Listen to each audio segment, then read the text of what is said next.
Bienvenue dans The Deep Dive. Alors, l'objectif d'aujourd'hui, c'est vraiment s'attaquer à une dynamique qui redéfinit fondamentalement la production culturelle contemporaine. Bonjour Eve. Et oui, on est sur un sujet fascinant. Ouais, parce qu'on a largement dépassé le stade de la petite curiosité technique, en fait, avec des générateurs comme Suno ou Audio. On se trouve désormais dans une phase de production de masse extrêmement sophistiquée. Exactement. C'est plus juste un gadget pour s'amuser le week-end. C'est clair. Pour tous ceux qui suivent de près l'industrie musicale en ce moment, le cas du projet de Velvet Sundown est un cas d'école parfait. Ah oui, The Velvet Sundown. C'est fou, non? Il s'agit d'un groupe purement virtuel, l'intégralité de leur catalogue est générée par des algorithmes et pourtant ça accumule des dizaines de millions de streams. Des millions, oui. Et c'est là que le phénomène devient vertigineux. Bah oui, parce que des auditeurs du monde entier intègrent ces morceaux à leur playlist quotidienne, souvent sans même se douter un seul instant de la nature synthétique de ce qu'ils écoutent. Ils pensent écouter un groupe indé super cool alors qu'il n'y a personne derrière les instruments. C'est ça, la frontière entre la création organique et la génération algorithmique, elle n'est plus poreuse là, elle est devenue presque invisible. Et cette invisibilité apparente, c'est précisément le cœur de notre documentation d'aujourd'hui. Tout à fait. Nous allons disséquer les résultats d'une étude académique majeure, elle a été publiée en 2025, et s'intitule Echoes of Humanity. Un titre qui annonce la couleur. Ouais. Ce travail de fond a été mené par les chercheurs de l'Université fédérale du Minas Gerais, l'UFMG, au Brésil, et ils ont tenté de cartographier scientifiquement cette nouvelle frontière. Est-ce que l'enjeu a changé en fait? Absolument. L'enjeu n'est plus de savoir s'il y a peut faire de la musique, on sait qu'elle le peut. L'enjeu, c'est d'analyser avec une précision chirurgicale la capacité de perception résiduelle du cerveau humain face à cette déferlante. Est-ce qu'on arrive encore à faire la différence en gros? C'est exactement la question. Et la mission de cette exploration détaillée aujourd'hui, c'est de prendre les données brutes de cette étude pour comprendre les mécanismes cognitifs en jeu. Il s'agit d'identifier si l'oreille humaine détecte encore l'illusion et surtout par quel processus analytique, souvent inconscient d'ailleurs, elle y parvient. Des processus très subtils, comme on va le voir. Bon, décortiquons tout ça. La méthodologie adoptée par l'UFMG tranche radicalement avec les protocoles habituels, non? Complètement. Au lieu de générer des échantillons musicaux dans l'environnement stérile d'un laboratoire de recherche, l'équipe a opté pour une collecte de données qu'on pourrait qualifier de sauvage. Directement issus des usages réels d'Internet, c'est ça? Voilà. Le choix du terrain d'étude est d'une pertinence absolue. Les chercheurs ont mis en place des scripts pour moissonner des milliers de fichiers audio directement sur le sous-forum RSSunoAI de Reddit. Donc, on ne parle pas de modèles expérimentaux inaccessibles au grand public. Non, pas du tout. On parle de la production quotidienne d'utilisateurs standards. Des gens comme vous et moi, qui manipulent les versions commerciales des modèles d'IA génératifs de 2024 et 2025. Ce qui garantit une représentativité parfaite de ce qui inonde actuellement nos plateformes de streaming. Exactement. Et un point crucial, l'audio n'a subi aucun post-traitement, aucun lissage de la part des universitaires, c'est du brut. D'accord, mais du coup, le défi méthodologique, c'était ensuite de trouver un groupe de contrôle irréprochable face à ces audios synthétiques. C'est ça, il fallait de la vraie musique pour comparer. Pour constituer cette base de données de musique certifiée 100% humaine, les chercheurs se sont tournés vers MTG Jamendo. C'est une bibliothèque open source qui est très prisée dans la recherche sur la récupération d'informations musicales, n'est-ce pas? Tout à fait, c'est une référence. Mais le filtre de sélection vraiment décisif appliqué à ce corpus humain, il est chronologique. Seules les pistes indexées avant l'année 2019 ont été conservées pour l'expérience. Ouais. Et cette barrière temporelle de 2019 sert en fait de quarantaine technologique. Une quarantaine technologique, j'adore l'expression. C'est ça. En s'arrêtant avant l'émergence et la démocratisation des grands modèles de langage appliqués à l'audio, l'étude s'assure qu'aucun artiste du corpus humain n'a pu utiliser d'outils génératifs basés sur des architectures transformers. Donc on a vraiment du 100% humain sans le moindre doute. Absolument. Le dispositif confronte ainsi une création humaine brute, indépendante et pré-IA aux générations algorithmiques les plus récentes. Et le protocole de test imposait ensuite aux participants d'écouter des paires de chansons, l'une humaine, l'autre générée par la machine, avec pour mission d'identifier l'intrus synthétique. Un vrai test de Turing musical en somme. Ouais, mais c'est là que j'ai adoré lire l'étude. Avant même d'analyser la pertinence auditive des testeurs, les chercheurs devaient s'assurer de leur concentration. Parce que sur Internet, les gens cliquent un peu au hasard parfois. C'est le grand fléau des études en ligne, oui. Et la méthode utilisée pour filtrer les participants inattentifs s'est révélée redoutablement efficace et super drôle. Au milieu des paires de morceaux pop, rock ou électro, l'étude intégrait une 5e comparaison qui servait de test d'attention. L'étalonnage de l'attention dans ces études participatives, c'est souvent le point faible des recherches quantitatives. L'UFMG a contourné ce biais en proposant une opposition extrême. Tellement extrême. Vas-y, raconte-leur ce qu'ils ont mis en face à face. D'un côté, ils ont placé les premières mesures de la 5e symphonie de Beethoven, l'opus 67. Poum, poum, poum, poum. L'œuvre dont l'empreinte culturelle est quasi universelle, quoi. C'est ça. Et de l'autre, ils ont généré une piste audio où la voix synthétique énonçait littéralement « Ceci n'est pas une chanson humaine ». Incroyable. Le piège absolu pour ceux qui n'écoutent même pas. Exactement. L'élimination était automatique pour quiconque échouait à identifier Beethoven comme l'œuvre humaine ou passait à côté de l'aveu explicite de l'IA. Et les statistiques de ce filtre d'attention illustrent bien la difficulté de récolter des données fiables sur Internet. Parce que sur les 653 participants initiaux, devine combien ont passé le filtre. J'ai les chiffres sous les yeux et c'est édifiant. Seulement 308 auditeurs ont franchi cette étape. 308 sur 653, moins de la moitié. Et ils devaient aussi certifier ne pas connaître les morceaux indépendants du corpus Jamendo. Plus de la moitié de l'échantillon a donc été écarté d'office. Ce qui, paradoxalement, solidifie considérablement la validité des données conservées pour l'analyse finale. On ne garde que ceux qui écoutent vraiment. Ce qui nous amène au résultat.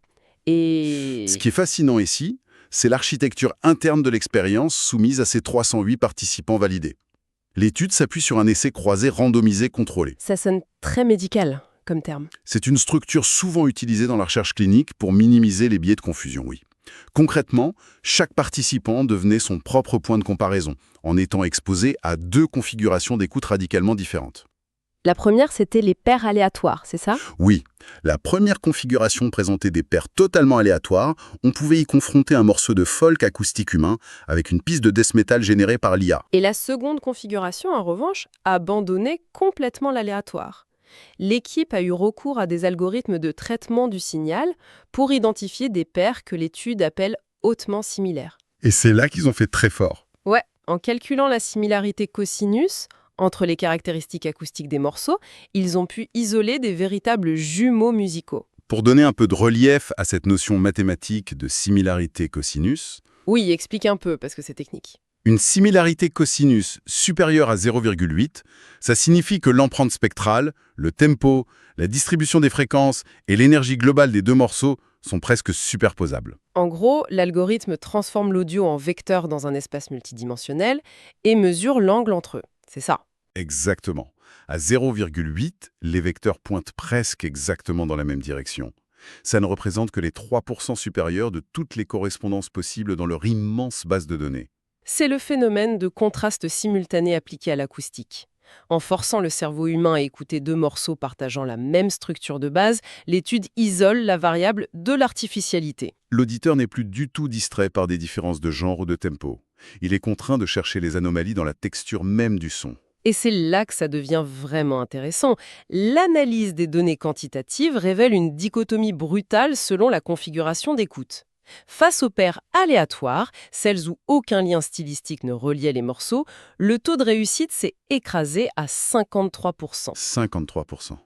Un résultat qui résonne comme un coup de tonnerre statistique. Mais oui, c'est énorme. Enfin, je veux dire, c'est un échec total pour l'oreille humaine. Une moyenne de 53% dans une expérience à choix binaire, ça indique une incapacité statistique à discerner un schéma fiable. C'est l'équivalent cognitif d'un tirage à pile ou face. Donc si on joue à pile ou face, ça veut dire que l'IA a techniquement réussi le test de Turing musical ici. Absolument. Ce chiffre démontre que dans un contexte d'écoute passive ou isolée, les modèles d'IA de 2024 et 2025 ont franchi ce fameux seuil d'indiscernabilité. La génération de l'onde sonore est suffisamment cohérente pour que le cerveau l'assimile à un enregistrement de studio humain sans déclencher le moindre signal d'alarme. Ce qui explique parfaitement le succès phénoménal des faux groupes sur les plateformes de streaming dont on parlait au début. Bien sûr, la chanson arrive dans une playlist aléatoire, le cerveau la traite superficiellement et l'illusion opère. Mais, et c'est un grand mais, ce taux de réussite s'effondre lorsque la variable du contexte est modifiée. Lorsque les auditeurs ont été confrontés aux paires hautement similaires, ces fameux jumeaux musicaux, avec un score cosinus supérieur à 0,8, le taux d'identification correct a bondi à 66%. Et ce saut de 13 points de pourcentage, il est d'une robustesse statistique indéniable. Il prouve que la capacité de détection humaine n'est pas complètement abolie. Elle a juste besoin d'un coup de pouce. Elle nécessite un point de référence direct pour s'activer. La juxtaposition immédiate de deux textures sonores quasi identiques agit comme un révélateur photographique. C'est fou de se dire que les micro-défauts de la génération algorithmique, qui sont totalement invisibles isolément, apparaissent soudainement par contraste avec l'authenticité physique de l'enregistrement humain. Exactement. Le contraste est la clé. Cependant, la capacité à repérer ces micro-défauts n'est pas uniformément répartie dans la population.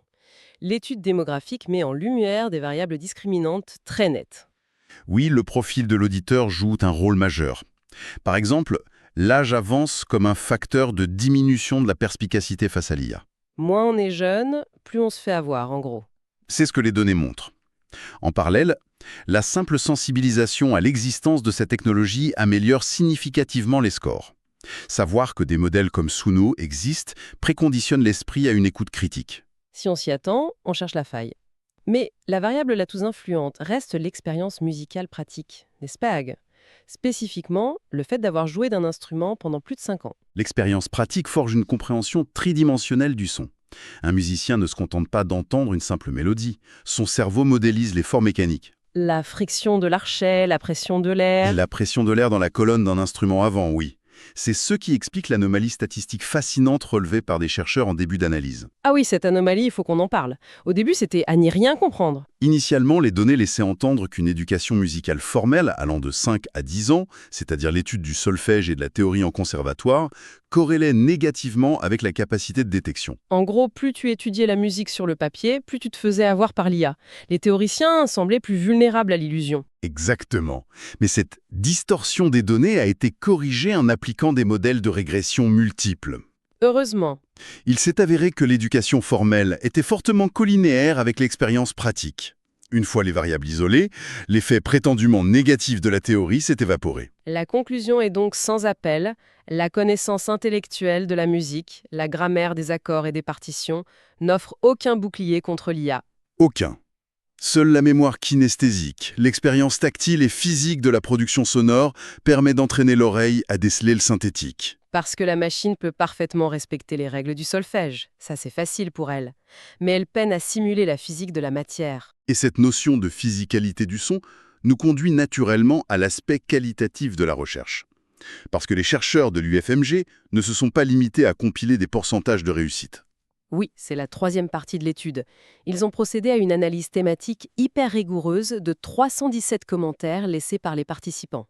Les gens expliquaient la logique derrière leur déduction. La codification de ces données textuelles a fait émerger deux vecteurs principaux d'identification.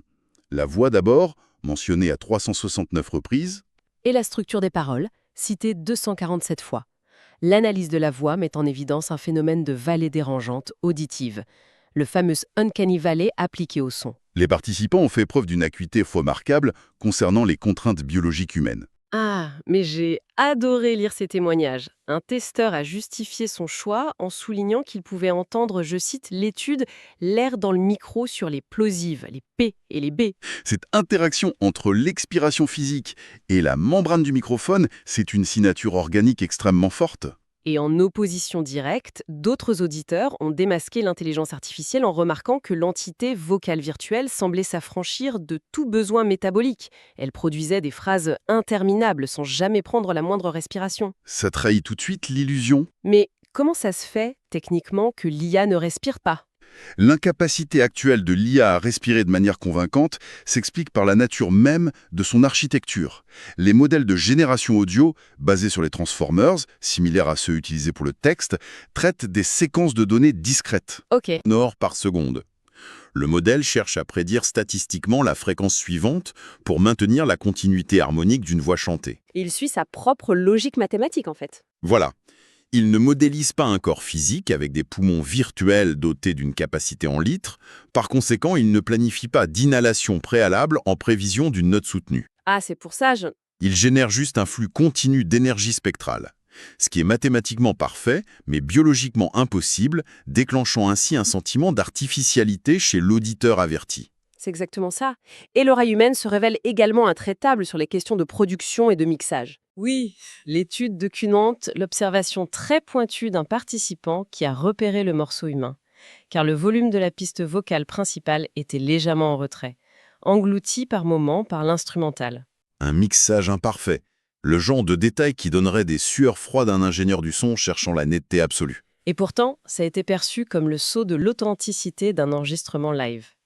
La propreté algorithmique, où chaque fréquence est nivelée avec une précision chirurgicale, trahit la nature synthétique du fichier. L'analyse des paroles générées renforce aussi ce constat de décalage. L'architecture des grands modèles de langage montre vraiment ses limites lors de la création poétique structurée. Ah oui, le non-sens des paroles IA, c'est quelque chose. De nombreux testeurs ont écarté l'IA face à des textes qui, bien que grammaticalement corrects, empilaient des clichés sans véritable fil conducteur narratif. Ou sombrer carrément dans le non-sens total. À l'inverse, l'identification de l'humain s'est souvent basée sur la complexité structurelle du texte. Les commentaires mentionnent régulièrement un flow spécifique ou des schémas de rimes internes sophistiqués comme preuves irréfutables d'un intellect humain à l'œuvre. La difficulté pour l'IA ici réside dans la gestion de la temporalité de l'audio combinée à la sémantique. Parce que les modèles de langage utilisent des tokens pour générer du texte, c'est ça? Oui. Aligner les durées syllabiques de ces tokens sur une grille rythmique précise, tout en maintenant un schéma de rimes croisées complexe et un sens profond, c'est un défi multidimensionnel. Un défi que les générateurs actuels ont encore du mal à optimiser sans que l'ensemble ne paraisse forcé ou générique. Et cela soulève une question importante concernant notre rapport évolutif à la perfection artistique. Ah, ça oui. En synthétisant ces 317 témoignages, un paradoxe profond se dessine. La boussole qui nous permet de naviguer et d'identifier l'humanité dans cet océan de données, elle est calibrée sur nos propres failles. C'est fou quand on y pense. Le souffle saccadé avant une syllabe plosive, la balance inégale d'un mixage amateur. La légère fluctuation de la hauteur vocale sous l'effet de l'émotion. Toutes ces imperfections techniques, que l'industrie de la musique a tenté de gommer pendant des décennies à grand renfort d'autotune et de compression numérique, elles sont devenues nos marqueurs d'authenticité vitaux. L'imperfection est désormais la signature incontestable du vivant. C'est une belle revanche pour les artistes imparfaits. Alors, qu'est-ce que tout cela signifie au fond? L'étude Echoes of Humanity nous laisse avec une photographie très contrastée de nos capacités perceptives en ce milieu de décennie. Un bilan en demi-teinte, on va dire. D'une part, si on soumet une piste générée par l'IA de manière isolée à l'écoute distraite du grand public, la bataille est perdue. Avec 53% de taux de détection, la machine passe le test haut la main. La musique de fond de notre quotidien est déjà et sera de plus en plus d'origine synthétique. C'est inévitable. Mais d'autre part, la capacité d'analyse critique du cerveau n'est pas abolie. Dès l'instant où l'on fournit un contexte comparatif ou que l'on mobilise l'expérience physique de la musique, les feuilles mathématiques de la génération algorithmique, son manque de corporéité, sautent aux oreilles. Les implications de cette dynamique dépassent largement la simple sphère de la curiosité audiophile pour notre audience. Il en va de la manière dont les sociétés contemporaines abordent la littératie numérique. C'est-à-dire? Eh bien, développer et entretenir cette capacité d'écoute critique, d'attention aux détails, devient une compétence indispensable de survie culturelle pour quiconque évolue dans ce monde. Dans un environnement caractérisé par la surabondance de contenus synthétisés. Voilà, que ce soit du texte, de l'image ou de l'audio. La faculté de discerner l'intentionnalité humaine de la génération probabiliste est un outil d'émancipation. Il s'agit de ne pas être le réceptacle passif d'une ingénierie conçue pour simuler l'émotion. Il faut conserver une grille de lecture consciente des objets culturels qu'on consomme. Et cette maîtrise de la littératie numérique nous prépare à la prochaine inévitable évolution de ces technologies. Parce que si l'analyse de l'UFMG démontre clairement que le manque de respiration, les mixages trop lisses et l'absence de flexion mécanique sont les faiblesses qui trahissent la machine, on peut tenir pour acquis que ces conclusions sont déjà étudiées par ceux qui conçoivent les algorithmes. C'est une certitude. L'idée que l'imperfection prouve l'humanité ne restera pas longtemps un secret réservé aux auditeurs. La boucle de rétroaction est inéluctable dans le développement de l'apprentissage automatique, non? Ah oui, les chercheurs optimisent constamment les fonctions de perte de leur modèle en se basant sur ce qui permet à l'IA d'être détectée. Dès lors que l'imperfection devient le critère principal d'authenticité, L'étape logique suivante consistera à entraîner les modèles pour simuler cette même imperfection de manière intentionnelle et pondérée. c'est ça. On va leur apprendre à faire des erreurs. Mais c'est un renversement intellectuel prodigieux. On peut tout à fait anticiper la prochaine génération de générateurs audio intégrant des paramètres d'humanisation synthétique. Des modèles entraînés spécifiquement pour insérer des reprises de souffle aléatoires et laborieuses entre les couplets. Pour modéliser virtuellement l'air frappant la membrane d'un micro sur un PET, ou pour dégrader volontairement la clarté du mixage afin d'imiter l'acoustique d'un studio d'enregistrement indépendant. Tout ce qui fait vrai, quoi. Si la preuve ultime de l'existence humaine réside dans nos défauts physiques et nos erreurs de jugement esthétique, et que la machine apprend à quantifier, coder et reproduire ces mêmes erreurs à la perfection, la question se pose de savoir ce qu'il restera d'intrinsèquement exclusif à la création organique. L'auditeur se retrouvera dans un paradoxe complexe. Où l'erreur humaine authentique et l'erreur synthétique simulée seront acoustiquement identiques. Exactement. La différenciation ne pourra peut-être plus se faire par la seule analyse du signal audio. Ça donne vraiment à réfléchir. Il sera particulièrement stimulant de garder cette perspective à l'esprit lors de nos prochaines interactions avec l'écosystème musical numérique. L'exercice pour quiconque écoute consistera à prêter une attention nouvelle au silence, à scruter la texture des expirations et à observer la structure des rimes qui défilent. Le jeu du chat et de la souris ne fait que commencer. Un immense merci pour l'attention portée à cette exploration détaillée jusqu'à sa conclusion. La réflexion sur la place de la création humaine face à sa propre modélisation algorithmique ne fait que commencer. C'était un plaisir. À très bientôt pour l'analyse d'une nouvelle documentation.